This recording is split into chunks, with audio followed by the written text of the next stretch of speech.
Sino ang dapat parusahan, sino ang dapat ikulong, maski na pisang buo mo si speaker, kung guilty, ikulong mo.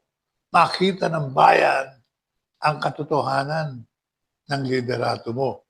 Ang sabi ng kapatid mo, si Senadora Amy Marcos, ikaw daw ay drug addict. Sino ang dapat parusahan, sino ang dapat ikulong, maski na pisang buo mo si speaker, kung guilty, ikulong mo.